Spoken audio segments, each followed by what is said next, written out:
So today's topic is why are free electrons found in metal. ठीक है, इसमें बहुत कंफ्यूजन रहती है, हमारे दिमाग में बार बार चीज़ें आती हैं कि किसी भी मेटल के अंदर ही फ्री इलेक्ट्रॉन्स क्यों मिलते हैं, इंसुलेटर में क्यों नहीं मिलते हैं। क्योंकि सारी की सारी जड़ जो हम लोग बात करते हैं कि मेटल हमारा कंडक्टर है, लस्टर है, इसमें हीट पास हो सकती है, सारी चीज़ें किसके ऊपर डिपेंड करती हैं, सिर्फ और सिर्फ फ्री इलेक्ट्रॉन्स के ऊपर ही डिपेंड करती हैं। ये दिमाग में हमारे बार बार आता है कि इतना कुछ पढ़ना पड़ रहा है सिर्फ और सिर्फ किसकी वजह से, फ्री इलेक्ट्रॉन्स की वजह से। हमें पता तो चले कि फ्री इलेक्ट्रॉन कैसे आती हैं मेटल के अंदर। ठीक है, तो हमें ये पता है, इतनी नॉलेज हमारे पास है कि हमारा कोई भी यूनिवर्स में मटेरियल है, उस मटेरियल में क्या यूज़ होते हैं, एटम्स यूज़ होते हैं।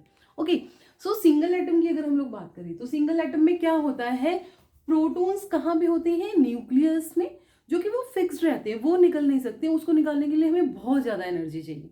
तो हमारे लिए न्यूक्लियस में क्या है, प्रोटॉन ही है, वो बाहर नहीं आ सकते। और इलेक्ट्रॉन जो है वो क्या कर रहे हैं, रिवॉल्व कर रहे हैं, कहाँ, प्रोटॉन्स के सराउंडिंग में।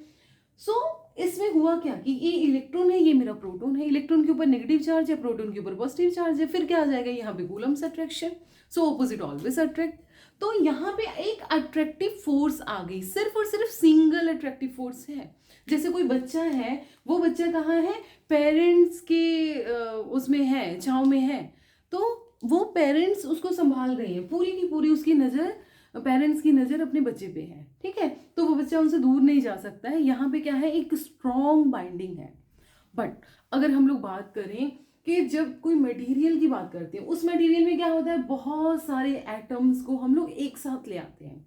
जैसे कॉपर की अगर हम लोग बात करें तो 1 सेंटीमीटर क्यूब, सेंटीमीटर कितना होता है, इतना, मतलब इतनी बड़ी एक क्यूब लेनी है, मतलब एक डिब्बी टाइप आप इतनी बड़ी सिर्फ ले लीजिए, और उसमें कितनी एटम्स एग्जिस्ट कर रही है, 6.51 इंटू 10⁻22। मतलब 6 के पीछे कितनी जीरोस, 22 जीरोस। तो बहुत ज्यादा नंबर है। ठीक है, तो इतने नंबर ऑफ एटम्स को हमें किस में रखना है, सिर्फ 1 सेंटीमीटर क्यूब वॉल्यूम में रखना है। मतलब 1 सेंटीमीटर की लेंथ, 1 सेंटीमीटर की ब्रेड्थ और 1 सेंटीमीटर की हाइट। तो यहाँ पे तो ये पॉसिबिलिटी तो हमें समझ में आ रही है कि सारे के सारे एटम्स क्या होंगे, क्लोजली पैक्ड होंगे। ठीक है, अब वो क्लोजली पैक्ड दो तरह से हो सकते हैं। एक तो किसी भी रैंडम वे में होता है। मान लीजिए मैं ले लेती हूँ, ये मेरा हॉल है जिसमें मैं अपने एटम्स को फिक्स कर रही हूँ। तो कोई एटम यहाँ है, कोई यहाँ है, कोई यहाँ है, तो इसको मैं एक रैंडम वे में बना देती हूँ, मैंने कोई भी सिमेट्री यहाँ पे नहीं ड्रॉ करी। तो उस टाइम पे क्या है कि जो इलेक्ट्रॉन्स हैं किसी भी एटम के, वो एक दूसरे के एटम से इक्वल एंड ऑपोजिट डिस्टेंस में नहीं है। ठीक है, ये कैसी चीज समझ सकते हैं हम लोग, अगर मैं इसको रेगुलर मैनर में मैं स्ट्रक्चर को ड्रॉ करी तो वो किस तरीके से बन रही है, यहाँ पे दिख रही है हमें। यहाँ पे कैसे दिख रहा है, ये क्रिस्टल स्ट्रक्चर है। क्रिस्टल स्ट्रक्चर में क्या होता है, रेगुलर अरेंजमेंट होता है, पीरियोडिक अरेंजमेंट होता है। मतलब सबको एक रेगुलर वे में हमें सेट करना है, ऐसे नहीं है कि ले जाके हमने भर देना है। तो यहाँ पे हमने क्या करा है, अपने एटम्स को सजाया है। ठीक है, कि एक के ऊपर एक लेयर हमने बना दी है। तो अब यहाँ पे हमें क्या दिख रहा है कि ये मेरा एक एटम है, एक एटम ये है, एक एटम ये है। अब हर एक एटम का क्या है, न्यूक्लियस है जिसमें प्रोटॉन से पॉजिटिव चार्ज है, और इलेक्ट्रॉन्स जो क्या कर रहे हैं, सराउंडिंग में रिवॉल्व कर रहे हैं। तो मैं ये सेंटर वाला एटम ले रही हूँ, ये सेंटर मैंने जो बात दिखाया हुआ है यहाँ पे, इसमें क्या करा है, ये इलेक्ट्रॉन किसको बिलोंग करता है, इस एटम को बिलोंग करता है। ये इलेक्ट्रॉन किस एटम को बिलोंग करता है, इसको। ये इलेक्ट्रॉन इस एटम से, और ये इलेक्ट्रॉन इस एटम से बिलोंग करता है। ठीक है, तो यहाँ पे हमें देखने को मिल रहा है कि जो इलेक्ट्रॉन्स हैं, वो इलेक्ट्रॉन, यहाँ पे ये चीज हम लोग देख रहे हैं कि ये मेरा एक इलेक्ट्रॉन, मैंने ये एटम कंसिडर कर लिया है, और ये दूसरा एटम ले लिया है, इसका ये न्यूक्लियस है, इसका ये न्यूक्लियस है। तो ये इलेक्ट्रॉन मैंने कंसिडर कर लिया है, ये मेरा क्या आ गया है, इलेक्ट्रॉन आ गया है। इसका मतलब क्या है, इलेक्ट्रॉन, इलेक्ट्रॉन के ऊपर कौन सा चार्ज है, नेगेटिव। यहाँ पे नेगेटिव चार्ज आ गया, न्यूक्लियस में प्रोटॉन्स है, ये पॉजिटिव है, ये पॉजिटिव है। तो यहाँ पे नेगेटिव चार्ज है, यहाँ पे पॉजिटिव है, यहाँ पे पॉजिटिव है, और ये क्या है, सेम इक्वल डिस्टेंस पे है, ऑलमोस्ट।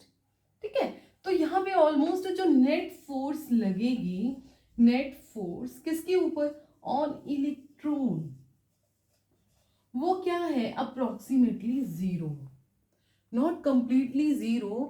तभी कहा जाता है जो फ्री इलेक्ट्रॉन होता है that is loosely bound to the atom, वो बिल्कुल नहीं होता है कि वो कहीं भी नहीं जा सकता। हाँ, थोड़ा सा उसमें अपने एटम से, अपने पेरेंट से वो जुड़ा रहता है, ठीक है।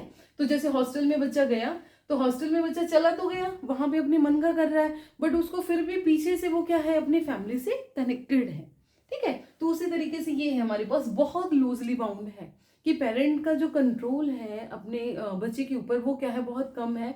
अगर वो कहाँ चला जाता है, हॉस्टल में चला जाता है।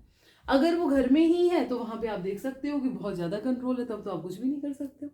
ओके, इसी तरीके से यहाँ पे भी हमें दिख रहा है कि इलेक्ट्रॉन, अब इस इलेक्ट्रॉन के ऊपर क्या है, ये वाले न्यूक्लियस से भी प्रोटॉन इसको अट्रैक्ट कर रहा है, इस वाले न्यूक्लियस से भी प्रोटॉन अट्रैक्ट कर रहा है, ठीक है। ये तो हमें दो ही एटम्स दिख रहे हैं, बट क्रिस्टल में क्या होता है, इसके सराउंडिंग में 3 डायमेंशनल में एटम्स जो है वो अरेंज होते हैं।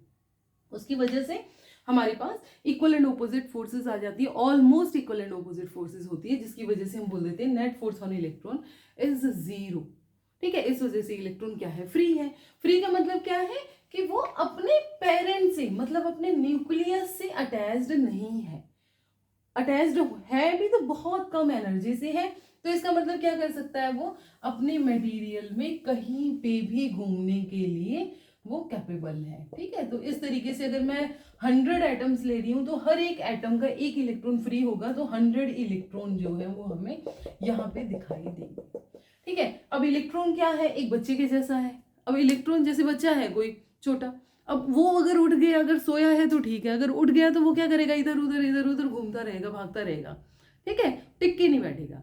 उसी तरीके से ये इलेक्ट्रॉन है, इलेक्ट्रॉन तो बहुत छोटा है, तो इसकी भी प्रॉपर्टी यही है, ये कभी भी रेस्ट पे नहीं रहता है। क्या करता है, ये घूमता रहता है, चलता रहता है, चलता रहता है। इसलिए ये कहाँ पे आ जाता है, अगर क्रिस्टल में आ गया, एटम से, न्यूक्लियस से बाउंडेड नहीं है, तो वो क्या करेगा, फ्रीली मूव कर सकता है, ठीक है। So this is your free electron. Okay, so यहाँ से आपको एकदम क्लियर हो गया होगा कि मेटल में ही हमारे पास फ्री इलेक्ट्रॉन्स होते हैं। अगर मैं इंसुलेटर की बात करूं तो इंसुलेटर में क्या होता है, ये जो डिस्टेंसेस हैं वो इक्वल एंड ऑपोजिट डिस्टेंसेस नहीं होंगे। क्यों नहीं होंगे, वहां पे हमने रेगुलर मैनर में अरेंजमेंट नहीं किया है। अगर रेगुलर मैनर में नहीं किया है तो एक प्रोटॉन यहाँ हो सकता है, एक प्रोटॉन यहाँ से हो सकता है, इलेक्ट्रॉन यहाँ है, दूसरा जो है मे बी यहाँ हो सकता है। तो यहाँ पे जो है ये वाला डिस्टेंस ज्यादा है कंपैरिजन टू दिस, तो इसकी वजह से क्या है, कम फोर्स लगेगी, ये ज्यादा, तो नेट फोर्स 0 नहीं आएगी इंसुलेटर अमॉर्फस केस। ओके, सो जय हिंद, जय भारत।